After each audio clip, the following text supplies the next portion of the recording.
Pertanyaannya Ustaz, pertama masalah corona. Corona dari Allah.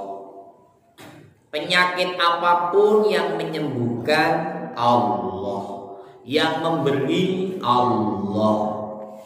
Tapi kok kenapa pada menjauh dari Allah? Begitu Pak Ji? Iya.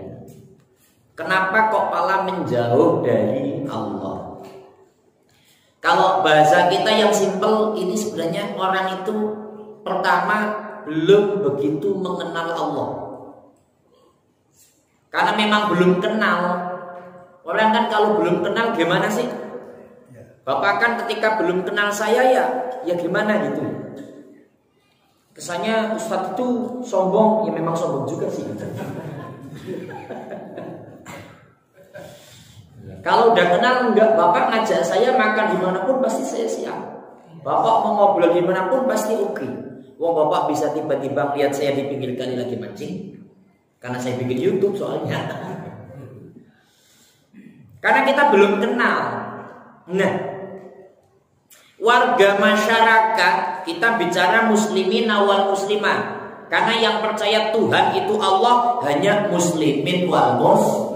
Jadi ketuhanan yang Maha Esa, Tuhan yang Maha Esa itu kalau yang memaknai pasal 1 dalam Pancasila itu adalah umat Islam, pasti Tuhannya Allah. Karena ada agama lain yang Tuhannya itu Trinitas. Ada Tuhan Bapa, ada Tuhan Ibu, ada Tuhan Anak. Kita nggak bicara mereka. Umat Islam, muslimina wal muslimat wal mu'minina wal mu'minat, Tuhannya ada Allah. Karena belum begitu mengenal Allah, ini corona dari Allah. Kembalinya kepada Allah, yang menyembuhkan adalah Allah. Nah, mereka yang menjauh, kata-kata menjauh kita maknai yang dasar. Ya orangnya malah tidak mau mengikuti aturan Allah. Apa itu? Yang dasar aja lah. Kayak tadi, ya kalau memang Islam ya ikutin syariat Islam. Kalau protokoler pemerintahan kudu cuci tangan, umat Islam lebih dulu diajarkan Kanjeng Nabi harus selalu wudu, cuci tangan, cuci muka, cuci kaki. Itu kan lebih dari cuci tangan yang diprosedurkan oleh protokoler kesehatan pemerintah. Coba ngikutin aturan Islamnya. Terus kita sholat, habis sholat kita berdoa. Doa yang selalu diajarkan kan kunut nazilah. Allahumma kshif anna min jami'il bala'i wal waba'i wal fahsya'i wal amrodi. Ya Allah, jauhkanlah kami dari penyakit COVID-19 atau corona. Jadi kenapa orang kok malah jauh dari Allah? Pak, jawabannya orang itu belum begitu kenal dengan Allah. Yang kedua, ya kurang begitu yakin.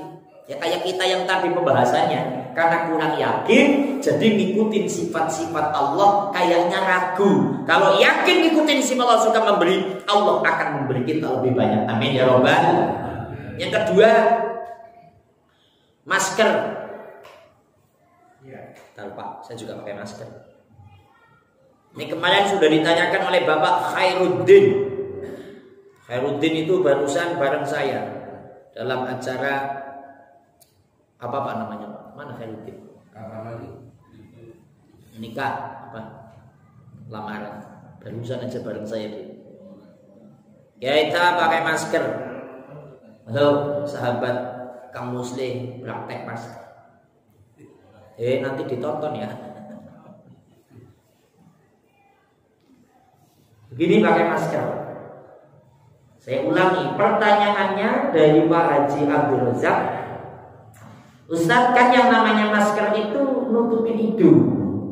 Kalau sujud itu kan hidungnya nggak nempel. Itu bagaimana hukumnya?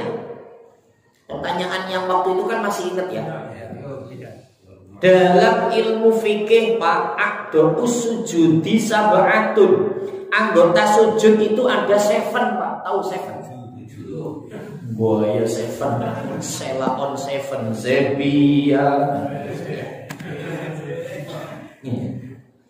Sorry Pak Haji, harus begitu Pak. Pertama jidat. batuk. Yang kedua al-yadain. Dan ketiga, yang keempat ar-rukbatain, dengkul kanan, dengkul kiri. Yang kelima, keenam, ketujuh ujung jari. Dari 7 anggota yang tersebut tidak menyebutkan hidung. Hidung bahasa Sundanya irung.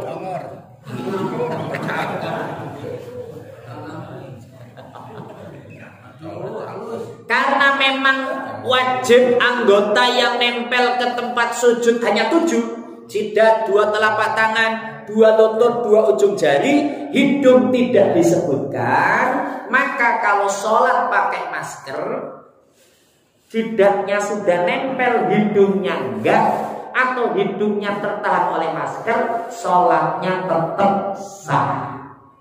Hanya kurang afdol. Karena madhab Imam Syafi'i, di samping jidatnya nempel, hidungnya kudu nempel. Kurang afdol, Pak. Jadi sholat pakai masker boleh-boleh saja, hanya kurang afdol. Kalau di sini nggak usah lah, hanya keluar rumah pakai. Ustadz kalau keluar rumah selalu pakai, wajib sih soalnya. Ya. Kalau nggak ketangkep, istri saya kemarin ketangkep, Pak. Karena ada di YouTube buka, istri saya ketangkep suruh nyapu apa Satpol PP di Kota Tua. Masya Allah. Yang tega lagi saya shopping. Suaminya kurang ajar, dibikin YouTube udah jadi YouTube. Yang nonton udah 300 orang. Pasti belum nonton Pak Supi ya. Ketiga, Ustaz, ada keluarga kena narkoba anaknya ini kena narkoba. Orang tuanya kan otomatis lah, ini sudah menjadi hukum alam. Kalau sudah dipegang polisi, ngambil anak yang terkena narkoba. Kalau yang mengkonsumsi narkoba, itu ngambilnya tetap keluar duit, tapi nggak begitu gede. Tapi kalau pengedar, gedenya luar biasa. Maka 3 pilar dalam pemerintah, baik itu lurahnya, baik itu babin kamtipmasnya, baik itu babinsanya, terus stakeholder yang ada RT, ada RW, ada LNK, ada FKDM, plus tokoh masyarakat, tokoh agama selalu menyampaikan tolong jauhi narkoba. Karena kalau udah kena, yang susah orang tuanya. Jadi tolong sedulurku kabeh yang dengar, jauhi narkoba, jangan sampai kena narkoba. Kalau kita sudah mengkonsumsi dan ketagihan, itu katanya sih, saya nggak tahu ya, itu orangnya yang nggak enak rasanya itu, sepaneng atau apalah, pokoknya nggak enak itu. Dan nanti dia akan depresi sehingga udah nggak normal lagi. Maka banyak orang tua yang digorok, yang dibacok, yang diapa, karena udah nggak normal. Nah yang jadi pertanyaan Ustaz, oke lah suap itu udah pasti, tapi bukan suap, memang ya itu aturannya supaya kena efek jerah. Kepolisian, ini Pak Supi apal banget yang begini. Ini memang sudah menjadi hukum alam. Kalau sudah kena narkoba masuk kepolisian, ya siap-siap duit minimal 50 sampai 100 juta. Itu bagi konsumsi, bukan pengedar. Kalau pengedar tetap ada ukuran. Nanti narkotika yang kayak apa? Kalau ada sekilo, 2 kilo, 3 kilo, ada yang hukuman 15 tahun, seumur hidup atau hukuman mati. Kan gitu. Makanya sangat bahaya, tolong jauhi. Nah pertanyaannya, ini orang tuanya akhirnya kalau malam tahajud, terus baca manaqib Syekh. Ibadallah rijalallahi sunali ajlillah wa kunu auna lillah sanadha bi fadlillah sa'alakum Syekh lah ya. Cuman metode sana saya nggak tahu, pokoknya Habib Syekh. Karena kemarin saya habis bahas baca Habib Syekh ala TKN, Thariqah Qadiriyah Naksabandiyah Tasikmalaya. Ini orang tua tahajud, mohon doa-doa kepada Allah. Apakah ini juga terhitung amalan sholihah? Tercatat amalan yang baik? Tetap kategorinya tercatat amalan yang baik bagi orang tua. Karena apa? Yang dibaca jelas Al-Quran, sholatnya sholat tahajud, semuanya amalannya tercatat amalan baik. Hanya ada hanyanya. Hadis begini. Kam min amalin yatasawwaru bi amalil akhirah wa yatasawwaru bi amalid dunya bisu'in niyah. Banyak amalan akhirat, tapi enggak jadi amalan akhirat, tapi jadinya amalan dunia karena jeleknya niat. Ini kalau tatanannya tatanan tauhid, tatanan tasawuf, Pak. Jadi kayak kita tahajud, kayak kita itu. Tapi hanya untuk yaitu membebaskan narkoba.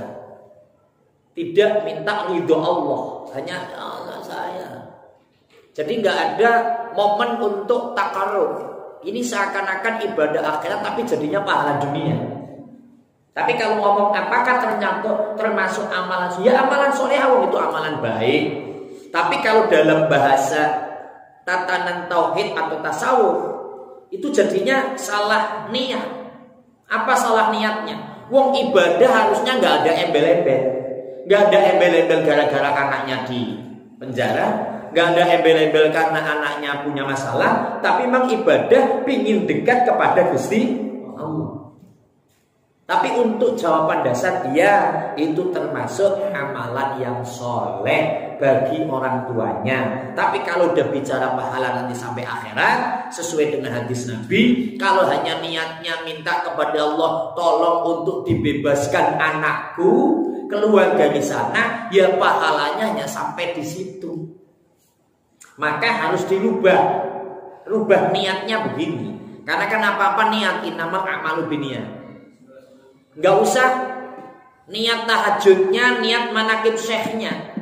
Ini langsung ditransfer kepada permintaan ini. Anak supaya keluar karena kasus narkoba. Jadi kita yang penting wis saya mendekat kepadamu ya Allah lewat manaqib syekh. Wis saya lewat tahajud ya Allah ingin mendekat kepadamu. Saya orang tua banyak salah ya Allah, sehingga anakku lepas kontrol masuk jaringan narkoba. Saya serahkan kepadamu ya Allah. Nah kalau niatnya begitu, itu nilai dunia dan akhirat. Tapi nanti kalau hanya proses manaqib syekh atau tahajudnya, ya Allah tolong anakku, itu malah nanti jadinya terputus di situ. Jadi dikasih perubahan niat. Sekali lagi innamal a'malu binniyat. Yang keempat, Ustadz, sebenarnya yang namanya sholat witir ini penutup sholat wajib apa penutup sholat malam? Dua-duanya nggak benar. Halo? Saya ulangi, ini kan kata-katanya saya tulis, Pak. Sholat witir apakah penutup sholat wajib atau penutup sholat malam? Dua kata ini yang nggak benar. Yang benar sholat witir itu penutup malam. Karena hadis Nabi, cuman redaksinya saya lupa. Sorry, Kak Muslim channel ini otaknya kebanyakan maksiat atau kebanyakan duit caleg ini. Saya tadi itu jam 10 habis rapat dengan Pak Kamrusan. Nanti kita ngobrol. Iya. Saya habis rapat dengan Pak DPR tadi. Keren Pak DPR kayak orang benar aja. Tanah Pak Supi halal. Oh, Pak Supi itu kayaknya Pak surga banget ini ya.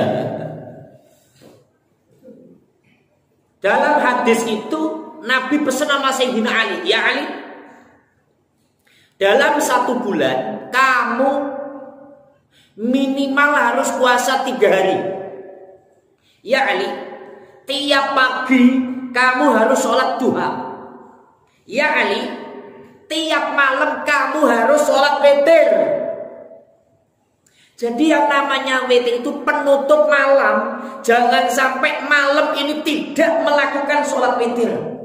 Nah, teknis pelaksanaannya kalau Sayyidina Abu Bakar Siddiq takut malamnya nggak bangun, habis sholat isya, terus sholat ba'diyah isya, terus sholat witir 1 rakaat. Tapi kalau Sayyidina Umar bin Khattab karena memang gagah, pendekar, jawara kayak sebelah saya ini, serius Pak, Umar bin Khattab pengen jenengan hanya ganteng sana Pak.